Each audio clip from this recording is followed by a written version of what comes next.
Well, hello class. Welcome to Thursday, first Thursday, I should say, of Unit 4. I want to talk about a few things really quickly, and I was thinking about some of the questions that you asked. Some great questions. There's a ton of great questions, so thanks for that. Thanks for your contribution, just in general. But I want to talk about three things that I saw in here. Okay, so the first question I want to get to, I'm going to look over here at this other screen, is this. It says, just lost. Okay, here we go. Crumboltz believes that genetic endowment and special abilities, environmental conditions and events, and learning experiences all play a role in career-making process. Which one is generally more involved? I'm going to give you an answer that you're probably not going to like, okay? But my answer is this. It depends. And I don't think that there's one size fits all. There's no uniform response, right? I can't confidently say that there's any one specific area that Crumboltz or others are talking about that's going to have more of an impact or be more heavily involved in one's ultimate career decision-making process, right? So when you think about environmental conditions and factors and events, there's so much wrapped up into that. You think about environment, you think about parents, right? You think about siblings, you think about neighbors, you think about, even region. Where do you live in the country or the world? And so in some places where you don't really have choice for a career, I mean, this idea that we can talk about career choice here in America is amazing. What a privilege it is to be able to have that conversation, right? That's not a conversation I think we talked about this, that others are having around the world, but we're having that like it's no big deal.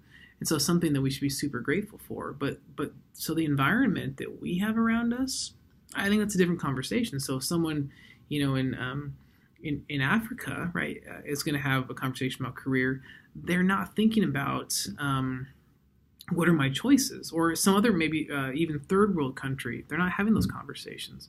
So I guess you could say in that sense, environmental factors probably plays a larger role. Here in the States, maybe it does, but I think the environmental factors and events, the conditions, they're different than they would be elsewhere, right? So first world versus third world. I don't think that you can, like I said, confidently say that one has more of an impact than the other. Certain people have different skills and abilities, where these innate, these inborn realities that we have. I don't think that everybody, I'm 5'8".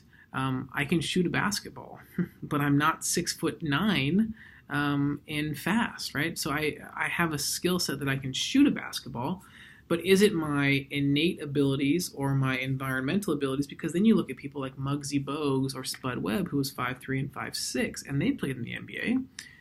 So both of whom are shorter than I am, but they probably were encouraged more so than I was. I mean, there's lots of, and that's a really silly example, but I think it's a great question. And what I think it does in some pretty powerful ways is it frames up a conversation to be had with a client. And so, I was talking with a friend of mine, I guess it was last week, about some just kind of an interesting scenario, interesting question that was asked. And in our discussion, what this individual was saying was not necessarily what the decision is that matters the most, but the question that was asked is, how do you come to a place of making that decision, right? So it's the process that you think through. So when we're talking with clients, I think we ask that question. Have you ever thought about wanting to do anything else than what you're pursuing right now? And if the answer is yes, then I think the question then is, well, why didn't you pursue that? Well, I'm either I don't have the right skill set, right? I don't have the right innate abilities, or I guess in this, Crumboltz situation, genetic endowment, or perhaps because of my environment, my upbringing, I was actually discouraged from pursuing that realm. Well, let's talk about that. Do you think that's still the reality? So this question that's being asked, I think, frames in all the more important question that I can't give you an answer. I can't give you a definitive answer because everyone is so different.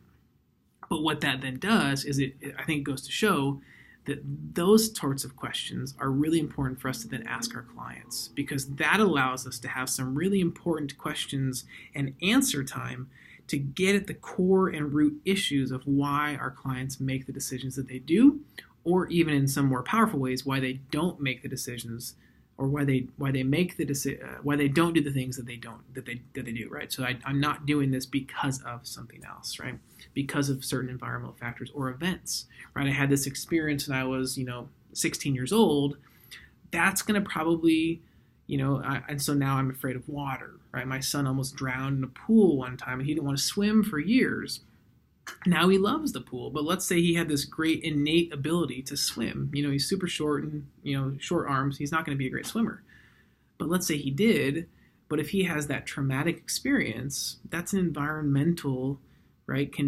Not condition, but an event that is going to influence him potentially to not pursue the things that he may have a genetic endowment and an inclination toward doing, right? So that's a great question to ask our clients when we're in these conversations to get at the core of why they make the decisions that they do. So great question. Thank you for that. Another question is, how do we work with individuals who start establishing an occupation at a different time in their life? Okay, so I'm assuming later on in life, due to military service or caring for family members, right? So you could think about that from, maybe a stay-at-home dad or mom that they were home with the children for a number of years and then wanted to get back into the workforce. Or maybe you have, a grown adult that had to take time off of work to care for an ailing parent, or maybe even an ailing spouse, right? So, or maybe even an ailing, next door neighbor, something like that. And so I was out of work for 7 years because I was caring for fill in the blank. Or in the military, I was a career military person for 20 years, and so now I'm trying to, transition out of the military life into civilian life.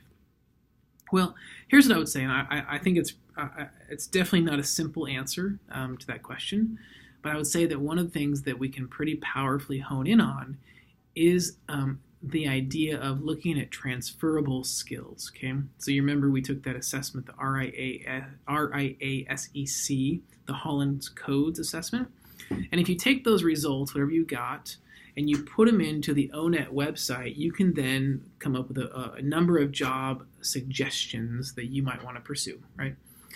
And I'll do this with clients, I'll do it with students, and I'll tell them, but here's the deal. Don't look at the job titles. Look at the skills that are required to be successful in that role. And I want us to hone in on that, okay? Because your RIASEC results will then tell us what sort of skill sets that you have in a different way than some other assessments. And then we can start looking at jobs that actually call upon those skill sets, right? But this idea of transferability is really important. So I think about the Army. They have a leadership philosophy of know, be, do, right? So you know it, you become it, you do it. Well, I think of, what organization from a leadership standpoint, first of all, doesn't want somebody who's well-versed in leadership, who's led people, right? So not just led teams, but actually led people whose potential lives depend upon their leadership. But then someone who understands a know, be, do reality. I want to follow somebody who knows things. I want a competent leader, right?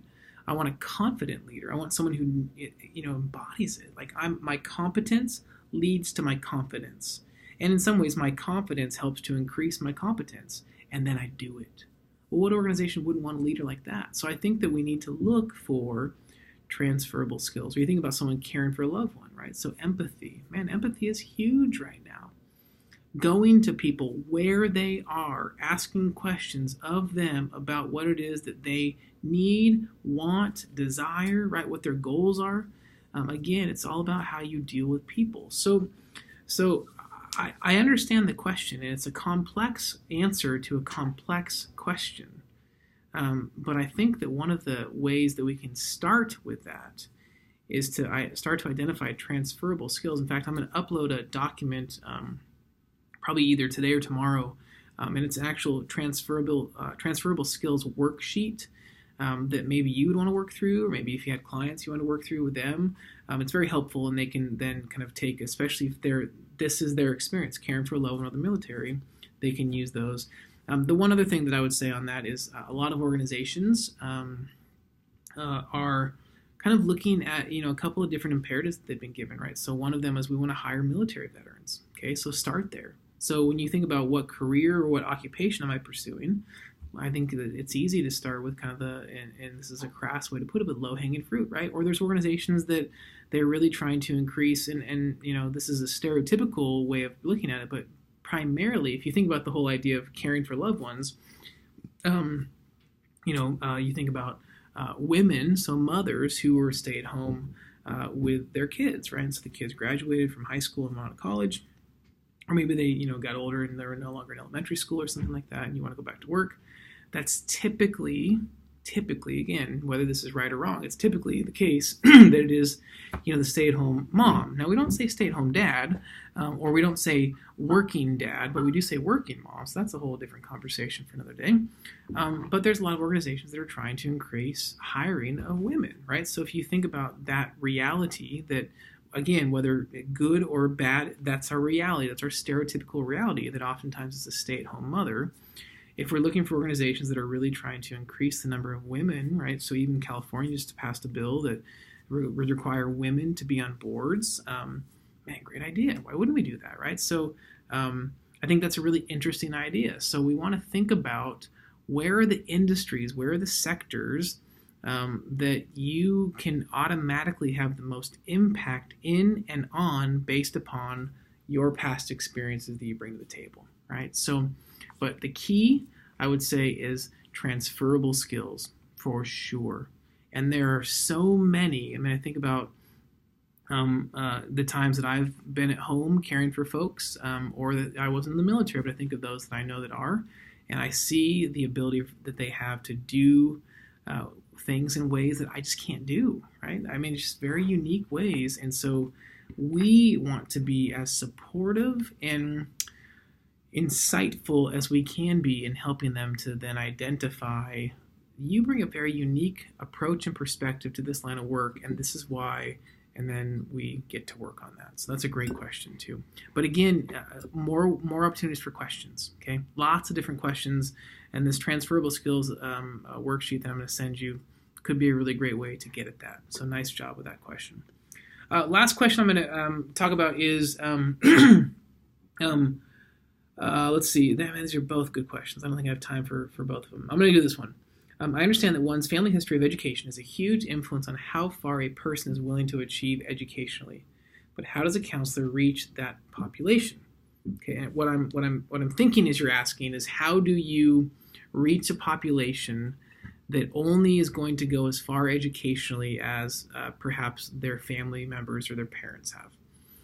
Well, first of all, let me just say I have had the privilege of working with a number of first-generation students. And so this idea that while I think it's very much the case that you will go only as far educationally as your parents will, I think while it's true, and you actually see that individuals have more success based upon their parents' success, right? There's a direct correlation. Not always the case, but by more often than not, that's the reality. But I think a lot of it is hope. I think a lot of it is just instilling hope in people. I talk to students and clients all the time who oftentimes feel hopeless, and they feel like, well, I didn't see this modeled for me. But that's the great thing, is we have opportunities, especially in this country, and not everywhere in the world does, but I think we can be very fortunate and grateful that we do here oftentimes that we can make a difference, and we can encourage folks and give them hope. If you think back to that question of the communitarian approach and the role that we are to play as advocates, even in working towards social justice, those are questions that you need to look at, not isolated from one chapter to the next. But now if you think about even this question, I think that approach, that theoretical framework, has a bit of a different perspective. And how can I help those? How can I support those that may not have seen this modeled to them in specific or intentional ways in their upbringing? And how can I speak hope and encourage their pursuits of something that they may have never seen?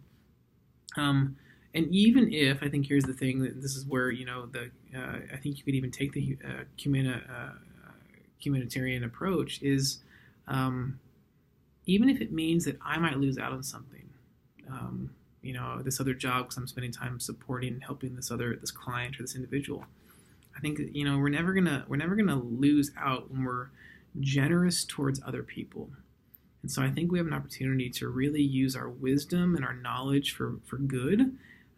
They say that wisdom or knowledge is power. I think education is power. You see education is like the sword, right? It's going to give you power you can wield And we have a choice. Do we use our experience, our education, our wisdom? Do we use it for good or do we use it for ill? And I hope we would use it to help people and to instill hope, support them, and encourage them along the way in their careers. So great questions. Thanks so much. I'll come back next unit for more questions when we have another chapter from LipTak.